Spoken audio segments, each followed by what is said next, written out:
누가복음은 그 복음서에 기록하는 양식이 여행 일지와 같습니다. 항상 길 가실 때 무슨 일이 일어났다. 길 가시다가 말씀하셨다. 누가복음을 기록한 사람이 복음서에 이어서 기록한 사도행전도 세계를 다니는 성령 충만한 사람들의 이야기를 여행 일지처럼 기록하고 있습니다. 길이란 말은 어느 나라의 언어를 막론하고 단순히 사람이 걸어가는 도로만을 의미하지 않고 목적에 이르는 수단, 방법, 그리고 어떻게 하면 될까라는 질문과 그 해답에 이르는 과정을 이야기하고 있습니다. 오늘 누가복음의 마지막 부분에서 길을 가는 두 사람, 한 사람의 이름은 글로바라고 했는데 또 한 사람의 이름은 밝히고 있지 않습니다. 궁금해서 사람들은 여러 가지로 연구합니다. 누구일까? 누가복음 1장을 보면 누가복음을 기록하는 분이 다른 복음서, 다른 예수님의 가르침, 행적을 기록한 모든 기록들이 이미 존재하고 있는데 내가 또 하나의 복음의 말씀과 예수님의 행적을 기록하는 이유는 모든 것을 다 참고해서 자세하게 기록하려고 연필을 들었다. 그렇게 시작해놓고 마지막 부분에서 한 사람, 그것도 10사람, 20사람이 아니라 두 사람이 길을 가는데 한 사람의 이름은 명확하게 밝히면서 한 사람의 이름을 기록하지 않고 있습니다. 자세히 기록하려고 한다는 자기의 목적과 이율배반적인 기록을 남기고 있지 않습니까? 만약에 베드로와 누구 한 사람 같다 이러면 그건 물어볼 것도 없이 안드레와 같이 갔을 것이다. 야고보와 또 한 사람 이랬으면 야고보와 요한이 같이 갔을 것이다.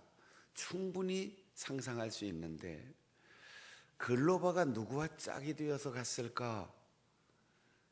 그래서 많은 학자들이 제자들 가운데 누구, 아니면 120문도 가운데 누구, 심지어 글로바가 그 아내와 함께 길을 걷고 있다라는 상상까지. 그러나 명확하지 않습니다. 밝히지 않은 이유가 있을 겁니다.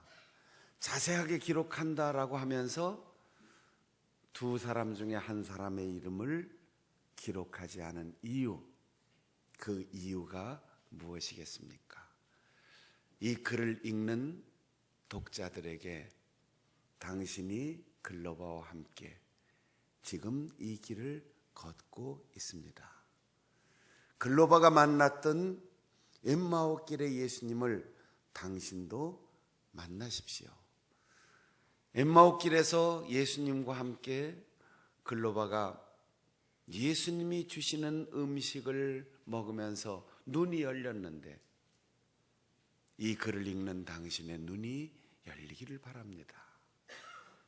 예수께서 떡을 떼어 주실 때 그들의 가슴에 성령의 불이 붙어 뜨거워졌는데 이 글을 읽는 당신의 가슴이 뜨거워지기를 바랍니다라는 간절한 염원을 담고 기록한 누가복음 기록자의 후대를 위한 배려가 아닐까요?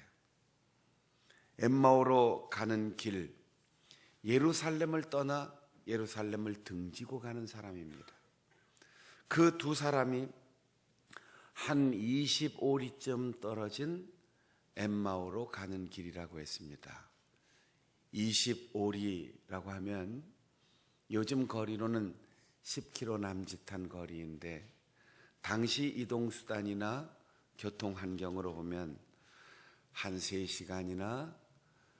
4시간 정도 걸릴 수 있는 길입니다. 가려고 하는 그 목적지에 이르렀을 때 날이 저물어서 저녁을 먹어야 된다라고 했다면 그들이 예루살렘을 떠나 엠마오로 출발한 시간은 정오가 지난 늦은 시간이었을 것입니다.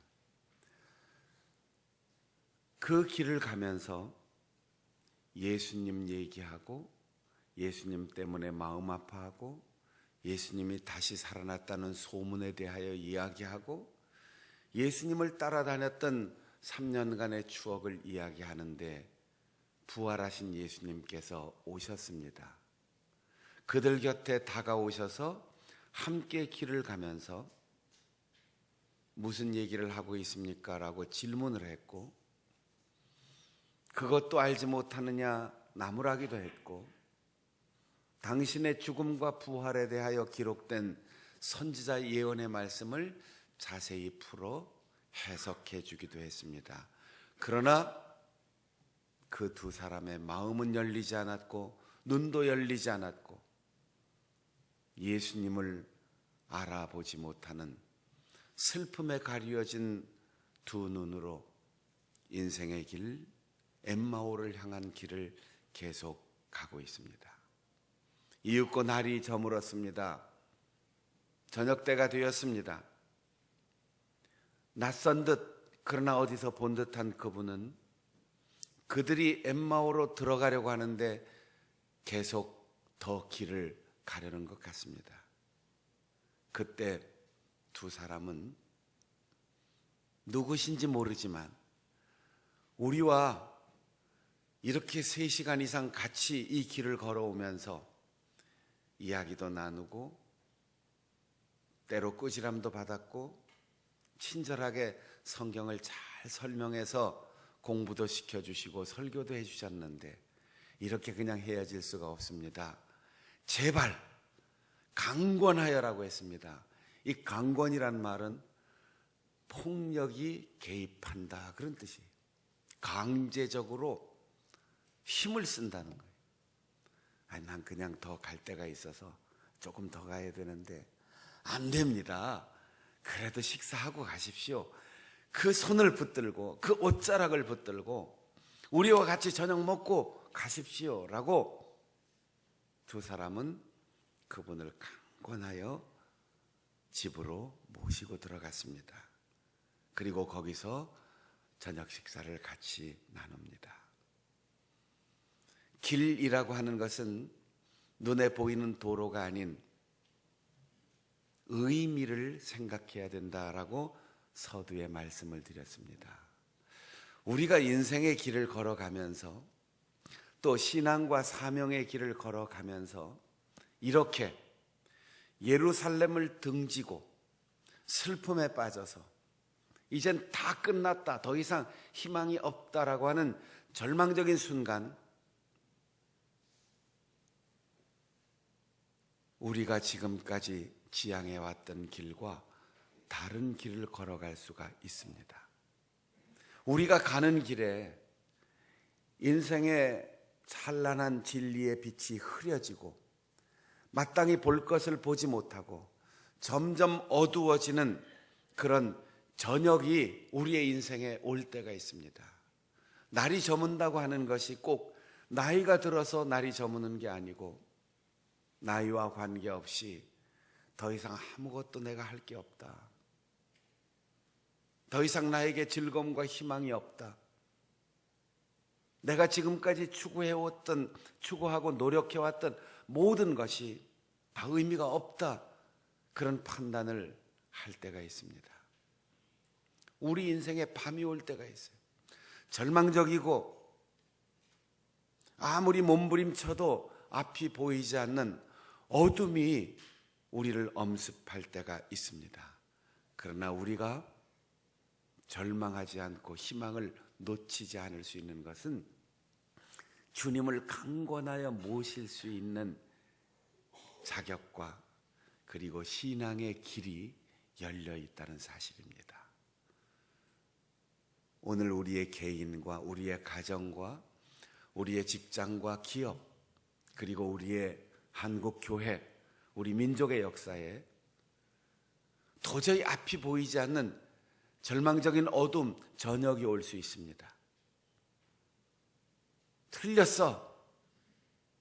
낙심하고 두 다리 쭉 뻗고 울 수도 있고, 아니면 누구 때문이라고 손가락질하고 비난하고 비판하면서 분노를 표출할 수도 있습니다.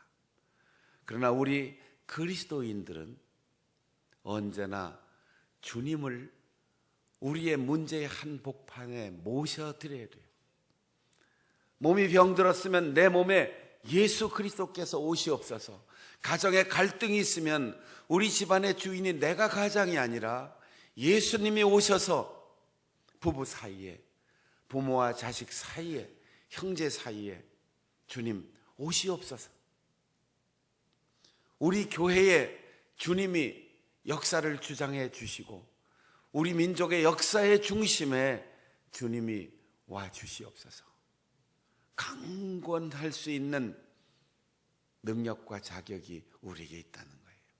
아무리 힘들고 아무리 어렵고 다른 사람이 어떻게 하든 상관없이 우리는 주님 오시옵소서.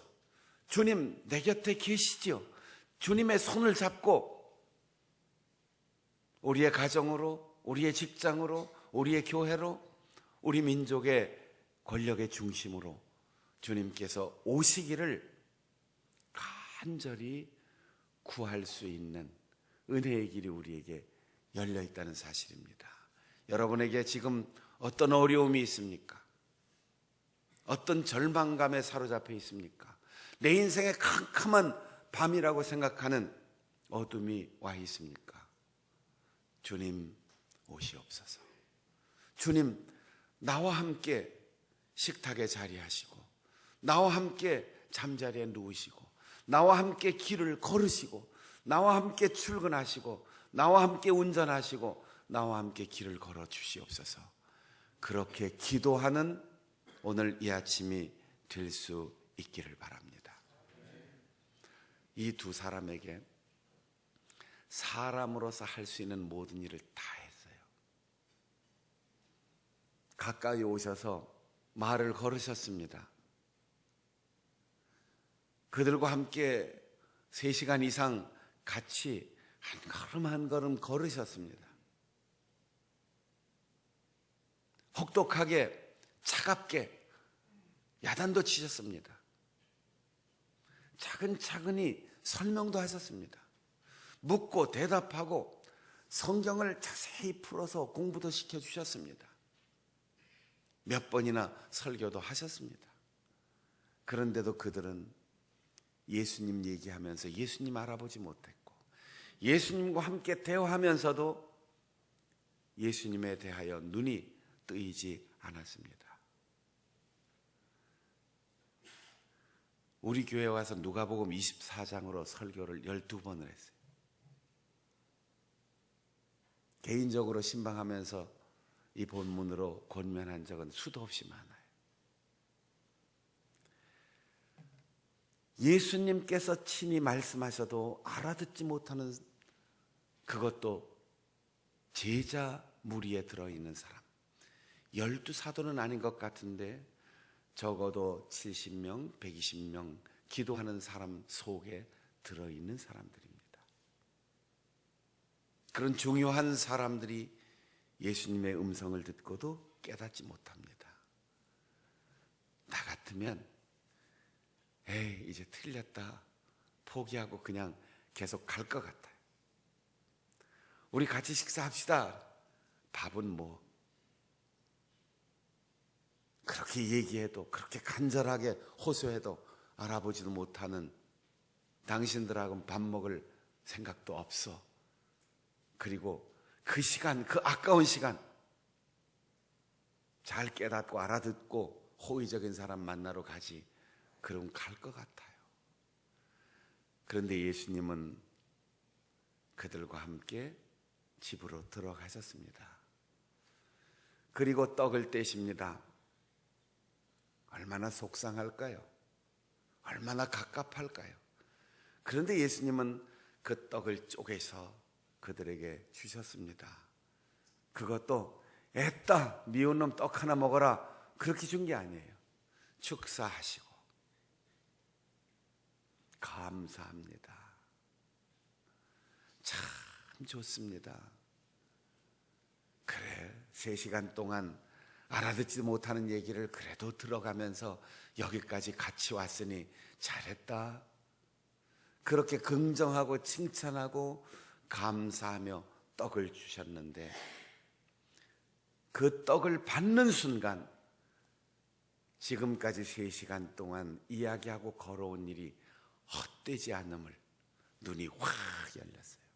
아, 예수님이구나. 그분이 우리와 함께 3년 동안 거니시는 동안 그리고 여기까지 걸어오는 동안 늘 때마다 떡을 떼어 주시면서 축사해 주셨지. 죽는다고 예고하셨지.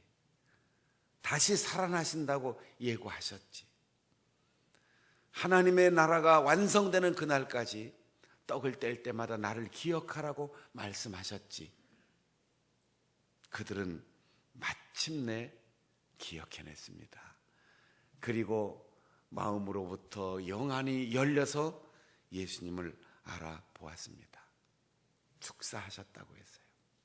우리는 아무리 답답하고 힘들고 어려운 상황, 절망적인 상황에 봉착한다 할지라도 긍정적인 생각을 버리지 말아야지 돼요. 아무리 답답한 사람, 때로는 미운 생각이 드는 사람이 있어도 잘 되기를, 잘했다, 잘 될 거야, 그렇게 칭찬하고 축복하기를 멈추지 말아야 돼요. 하나님, 나는 왜 팔자가 이렇습니까? 낙심하고 원망하지 말고, 지금 눈앞에 보이는 현상은 내가 이해할 수 없지만, 지금 내가 겪는 아픔이 있고 고통이 있지만 그래도 살아있음만으로도 감사합니다. 내 인생의 길을 걸어오면서 주님을 만난 것만도 감사합니다. 오늘 나와 숨쉬고 있는 친구가 곁에 있음을 감사합니다. 그렇게 주님을 닮아 축사할 줄 아는 사람이라면 우리의 마음에, 우리의 육체에, 우리의 영혼의 눈은 활짝 열릴 것입니다. 축사라는 말이 구약 성경에 축복한다라는 말의 번역어인데, 축복이란 말은 무릎을 꿇는다는 뜻을 가지고 있어요.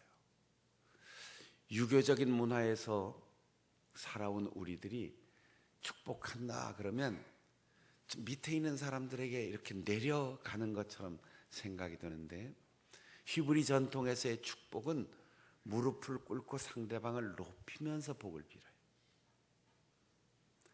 제가 축도할 때 혹시 눈 뜨고 보신 분들이 있는지 모르겠는데, 이 의미를 깊이 생각하지 못하는 분들은 축도할 때 손을 내리고 축도를 한다. 다 내 밑에 있는 사람이지 이렇게 생각하고, 저는 손바닥을 위로 올리고 축도하는데, 제도상 제가 서 있지만 무릎을 꿇고 우리 성도들을 귀하게 여기는 마음으로 여러분을 올려다보면서 복을 비는 겁니다. 여러분 정말 사랑하는 내 자식을 어떻게 위해서 기도합니까? 내려 누르고 기도하지 않아요.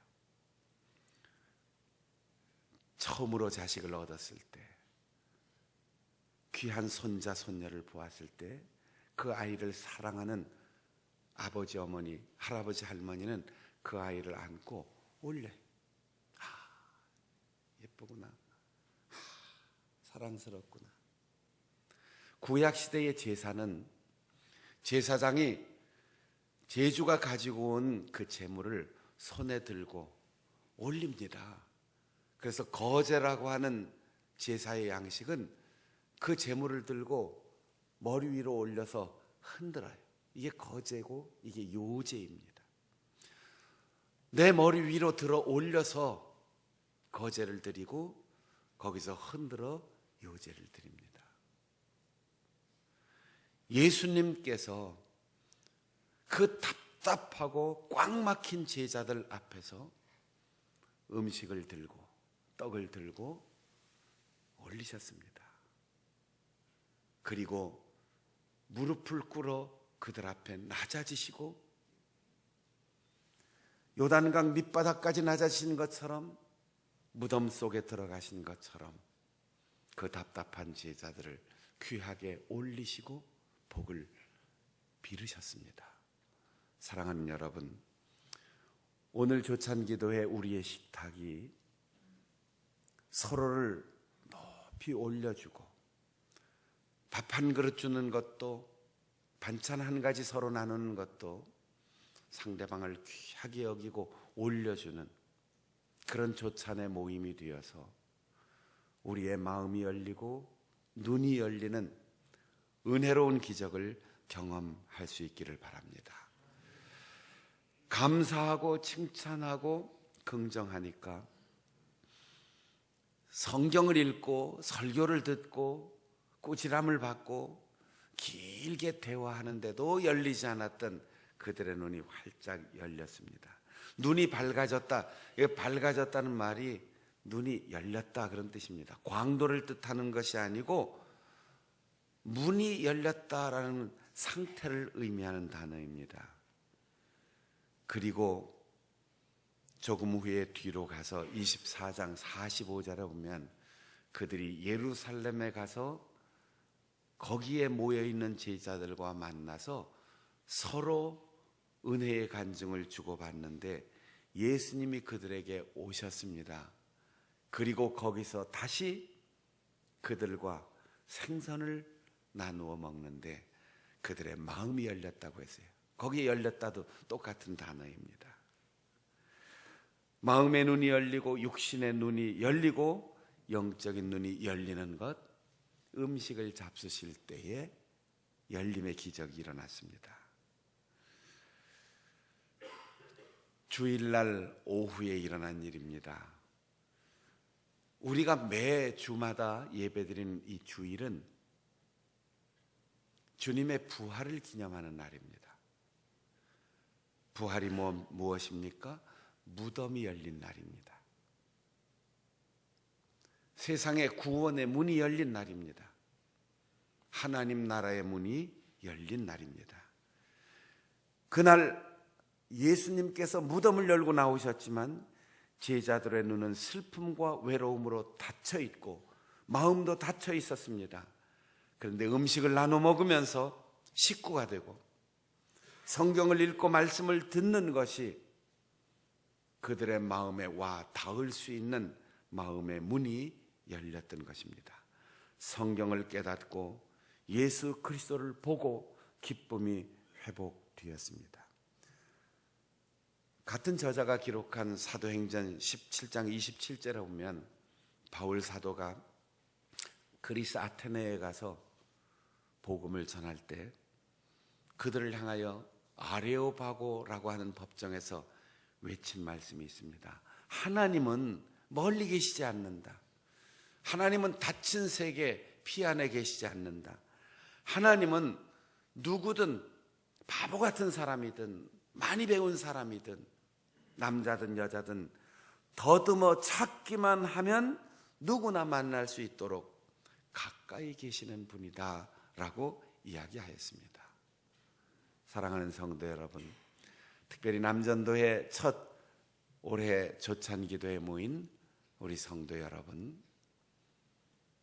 한 달에 한 번씩 음식을 나누는 이 조찬기도회가 저녁을 만나고 한밤중 같은 인생을 걸어가는 우리에게 희망의 조찬이 되고 희망의 식탁이 되고 서로를 높이고 사랑으로 음식을 나누고 대화하는 가운데 우리의 눈이 열려 지금까지 내 곁에 소중한 줄 모르고 귀한 줄 모르고 덤덤하게 대하던 우리 믿음의 식구들이 얼마나 귀한 사람인지를 알아보는 눈이 열리고 내 곁에 있는 우리의 가족의 소중함을 다시 한번 인식하고 교회가 얼마나 소중한 공동체이며 믿음과 사명의 길을 함께 가는 사람들의 모임인가를 깨닫고 기쁨을 회복하고 예루살렘으로 돌아가는 회심과